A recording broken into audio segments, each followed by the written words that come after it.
अस्सलाम वालेकुम जी and welcome to my channel. आज की वीडियो में जनाब मैं आपको देने जा रही हूँ कुछ प्रो मेकअप टिप्स। ये छोटी छोटी ऐसी चीज़ें हैं जिनका ख्याल अगर आप रखेंगे अपनी मेकअप रूटीन में तो will actually make a lot of difference and they can take your makeup routine or your makeup from a 0 or a 10 to a 100 very quickly and very easily. इतना कि शायद लोग आपसे पूछने लग जाएं कि मुझे मेकअप के बारे में कुछ टिप्स दे दो because your makeup looks that good. So I hope आप आज की वीडियो को एंजॉय करेंगे and you will find it helpful. And yeah without further ado let's jump right into this video and talk about these little tiny tips that will make your makeup routine really wonderful. सबसे पहले for example eye shadow. मेरे साथ at least बहुत दफ़ा ऐसा होता है कि कुछ आई शेडो ब्रशेज़ मेरे ऐसे हैं जो मुझे इतने पसंद है या मैं उनके साथ इतना कंफर्टेबल हूँ कि I end up using them a lot और फिर मेरा इतने फ्रीक्वेंटली उनको धोने का दिल नहीं करता एंड मैं कई दफ़ा भूल जाती हूँ कि the last time I use this brush was for a smoky eye and then I go in and as a disaster is waiting to happen. So अगर आपके पास इस तरह का माइक्रोफाइबर क्लॉथ होगा तो you'll take the bristles and you'll really just quickly swirl your brush around and इससे आपका जितना भी pigment है, any dark pigments that you have on your brush वो उतर जाएंगे and then you can easily go in and use a lighter shade to apply this. brush देखने में साफ़ नहीं लग रहा होगा but trust me brush होगा साफ़. ये कलर स्विच भी आते हैं, बहुत सारी चीज़ें इस तरह की आती हैं जो आप एक्स्ट्रा ले सकते हैं to do the same thing but essentially all you need is either a tissue paper or a microfiber cloth. मैं microfiber cloth इस चीज़ के लिए प्रेफर करती हूँ क्योंकि they just very good at like grabbing onto anything on and everything. So अगर आप microfiber use करेंगे तो you'll really be able to get rid of all the pigment that's lying on your brush. अच्छा जी, सो अब tissue कब और क्यों आपके काम आएगा इस पे बात कर लेते हैं. टिशू की बहुत सारी एप्लीकेशंस हैं ना मेकअप रूटीन, इसलिए आई वुड रेकमेंड कि आप टिशू का पूरा पैक ही अपने पास रख लें तो बेहतर होगा. सबसे पहली जो टिप है वो तो मैं ऑलरेडी अपनी बहुत सारी फाउंडेशन वीडियोस में दे चुकी हूँ. जब आपका ब्यूटी ब्लेंडर डैम्प है, ना बहुत सूखा हुआ है ना बहुत ज़्यादा गीला है and you are done with applying your foundation, you are done with applying concealer और आप पाउडर करने वाले हैं अपने चेहरे को, तो right before that I recommend कि आप अपना डैम्प ब्यूटी ब्लेंडर लेके टिशू में इस तरह लपेट लें and then you will just like roll and press all over your face. इससे बहुत सारे काम होते हैं. सबसे पहले तो ये कि any excess foundation that's like sitting on top of your face. ज़्यादातर फाउंडेशन अगर आप ब्लेंड करेंगे and you have to blend for like 2 or 3 minutes, जब आप बहुत देर फाउंडेशन को ब्लेंड करेंगे तो the majority of foundation will sink into the skin. लेकिन कुछ फाउंडेशन ऐसी होगी जो अभी भी ऊपर बैठी हुई है और अगर आप इस फाउंडेशन को सेट कर लेंगे that's what's going to make your face look very very cakey.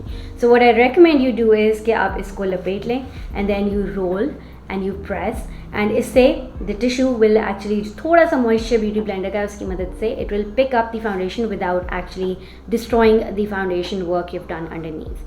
इसके अलावा इससे क्या होगा कि अगर आपकी स्पेशली ऑयली स्किन है तो अगर कोई ऑयल्स आ रहे हैं आपके चेहरे के ऊपर या अगर आपने इल्यूमिनेटिंग हाइलाइटर या बेस लगाई थी और वो बहुत ज़्यादा ग्लो है तो anything that's not needed at this point, any like glow and moisture not needed at this point, it will be taken away and you'll be left with this like nice natural maybe glowy अगर आपने बहुत glowy products नीचे use किए हैं something like that उस तरह की finish but any excess oils that are coming through on your face तो a tissue paper will like take care of that immediately. इसके अलावा टिश्यू की एप्लीकेशन होती है ब्लश या ब्रॉन्जर के साथ या किसी भी तरह के चीक प्रोडक्ट के साथ. स्पेशली अगर आपको पता है कि आपका कोई प्रोडक्ट ऐसा है जिसमें बहुत ज़्यादा पिगमेंटेशन है more than you like and you would like to soften that up.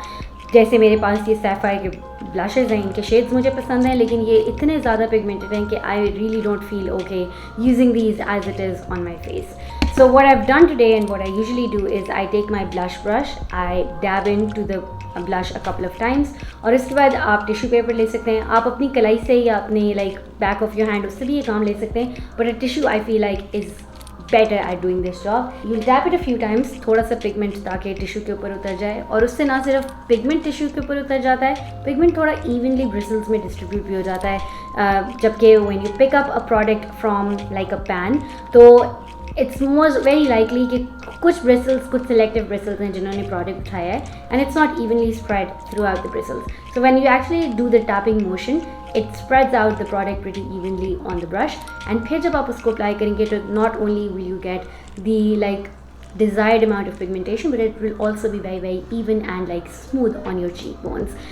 Same goes for bronzer. अगर आप bronzer या इस तरह की कोई चीज़ इस्तेमाल करें जो high in pigmentation and you would like to diffuse it और डाइल्यूट द पिगमेंटेशन, तो tissue paper will come in really handy at that point too. अच्छा, अब हम प्रो मेकअप टिप्स की बात करें तो हम प्रो मेकअप प्रोडक्ट्स की बात कर लेते हैं। प्लीज़ डोंट जज my palette, I just used it, बहुत डर्टी पैलेट है। लेकिन पैलेट अगर आपके पास ये नहीं है तो आप कोई शीशा ले सकते हैं, anything, just clean it, okay. आप कोई भी इस पर एंटी बैक्टीरियल वो जो आते हैं, वाइप्स आते हैं, उस तरह की कोई चीज़ लेके उसको क्लीन कर लें हर दफ़ा यूज़ करने से पहले। लेकिन let's like get really professional for a second here. कुछ प्रोडक्ट्स होते हैं, कुछ क्रीम प्रोडक्ट्स स्पेशली, जो कि बहुत ज़्यादा इमोलिएंट नहीं होते, that don't really perform the desired way. गर्मियों में तो फिर भी ज़्यादातर प्रोडक्ट्स, इवन अगर वो स्टिफ फॉर्मूला भी है, तो ज़्यादातर प्रोडक्ट्स अच्छा परफॉर्म कर लेते हैं क्योंकि वो नेचुरली गर्मी की वजह से इमोलिएंट हो जाती हैं क्रीम्स। लेकिन अगर आपकी क्रीम काफ़ी स्टिफ है एंड विंटर्स लेट से हैं, तो फॉर एग्जांपल मुझे ऐसा लगता है कि जूश की जो स्कल्पटिंग पैलेट है, इसके अंदर जो क्रीम फॉर्मूला है, क्योंकि वो शायद ओपन है, ढक्कन नहीं है उसके ऊपर, तो it's like kind of stiff, it's not as emollient as I would have liked it to be. लेकिन रिसेंटली मैंने क्या करना शुरू किया, and I think this is such a good idea, is I scrape off किसी भी साफ clean brush की बैग से, I scrape off and I pick up a little bit of cream on that and I put it on my palette right here. इसके बाद what I typically do these days is take a thinner. आप oil भी ले सकते हो, लेकिन अगर आपकी ऑयली स्किन है और आप ऑयल अवॉइड करना चाहते हो तो just take a thinner. Local में आपको इंग्लॉट का मिल जाएगा, वो थोड़ा एक्सपेंसिव होता है।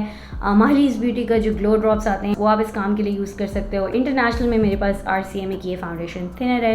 Anything like that that's actually going to mix in well with the wax और the creams in the product. से जब आप जाके वो कॉन्टोर या वो ब्लश, क्रीम ब्लश है, अगर वो चीज़ अप्लाई करेंगे तो again it will be like a much smoother application, क्योंकि चीज़ इमोलिएंट हो चुकी है, ब्लेंडेबल हो चुकी है with the help of a thinning agent. आपने उसको थोड़ा सा ज़्यादा लाइक यूज़र फ्रेंडली बना लिया है। एंड आई थिंक ये बहुत यूज़फुल टिप है, क्योंकि बहुत दफ़ा हमारी कलेक्शंस में कुछ ऐसे प्रोडक्ट्स पड़े होते हैं जिनको हमने कलेक्शन में पीछे करके रख दिया होता है, जो हमारे ख्याल में यूज़फुल नहीं होते, क्योंकि क्रीम्स बहुत स्टिफ होती हैं एंड अच्छे तरीके से ब्लेंड नहीं करी होती हैं, एंड वी थिंक कि हमारे पैसे ज़ाया हो गए हैं। But with this little tip and secret I think you can actually use up your product और नो कि आपके पैसे ज़ाया नहीं हुए।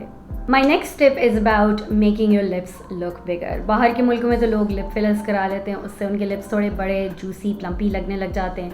पाकिस्तान में लिप फिलर्स का इतना ज़्यादा रवाज नहीं है, लेकिन जो प्रो मेकअप आर्टिस्ट्स हैं और जो ब्राइडल मेकअप करती हैं वो उनका बहुत हाथ रवाएँ, ढेरों ढेर lip liner outside the lip line वो लगा देती हैं, एंड उससे मुझे ऐसा लगता है कि चेहरे की लाइक ओवरऑल स्ट्रक्चर ही बदल जाता है, लाइक मज़ा नहीं आता मुझे उस टेक्निक का बिल्कुल भी। What I think really helps is cream contouring. आप लिप ब्रश लेके अगर अपने क्रीम कॉन्टोर को, जैसे मैंने इस पैलेट पे थोड़ा सा क्रीम कॉन्टोर निकाला हुआ था, उस क्रीम प्रोडक्ट को, जो कि अच्छा ब्लेंडेबल प्रोडक्ट है, उसको आप लिप लाइनर की तरह आउटसाइड योर लिप लाइन लगा देंगे। तो कॉन्टोरिंग का काम ये होता है कि इट टेक्स थिंग बैकवर्ड्स, तो जो आपके लिप्स के इर्द गिर्द की जितनी भी जगह है, it will take it back, making your lips come out and look bigger and plumper more naturally, you know. So contour your lips really gently all around your face, and उसके बाद आप ब्यूटी ब्लेंडर की मदद से उसको थोड़ा सा blend कर लें, then go in very normally with your lip liner and with your lipstick, and I think your lips will actually look bigger and more plump than they naturally do. My next step is about buffing. मुझे ऐसा लगता है buffing एक ऐसी technique है जिससे आपका makeup बिल्कुल ही फ्लॉलेस लगेगा, एंड हर चीज़ या like you really be able to marry everything together, your bronzer, your blush, your highlight, कोई भी चीज़ अलग से नज़र नहीं आ रही होगी, सारी चीज़ें स्किन में बहुत सीमलेस लगेंगी। So after your done applying your bronzer, blush and highlighter, आप कोई प्रेस्ड पाउडर भी ले सकते हैं, आप कोई लूज पाउडर भी ले सकते हैं, but you'll just take a powder brush और आप उस पर पाउडर लेके you'll just go in circular motions very gently on your face. बहुत ज़ोर से नहीं रगड़ना आपने, you just want to marry all the products together. So आप जब उसको यूं करके circular motions में सारी चीज़ को buff करेंगे, इसको buffing technique कहते हैं, तो everything will actually diffuse in together. आपका overall makeup बहुत soft और diffused लगने लग जाएगा, and nothing will look harsh or like unnatural on your face if you do that. It's one of my favorite techniques in makeup, and I think अगर आप इसको try करेंगे तो आप इसको बहुत ज़्यादा enjoy करेंगे. My next and last tip would be about mascara application. Mascara के लिए ये है कि मैं ये mistake बहुत ज़्यादा करती हूँ. Sometimes I get mascara on top of my lashes, sometimes I get it under here, and हम सारे we are all guilty of making that इस तरह का face while applying our mascara. Well, guess what? I have a tip for you जिससे ना सिर्फ आपका mascara ऊपर और नीचे नहीं लगेगा, but you also don't have to make that face. So mascara लगाने के लिए what I recommend is कि जब आपने ऊपर वाली लैशेस पे मस्कारा लगाना है तो आप अपना शीशा नीचे रखना है और आपने नीचे देख के मस्कारा लगाना है. Naturally, you're going to have your lashes lifted up for best application, लेकिन वो इतनी ऊपर नहीं होंगी कि वो ऊपर वाले हिस्से को जाके गीला मस्कारा लग जाए. I think it's pretty genius.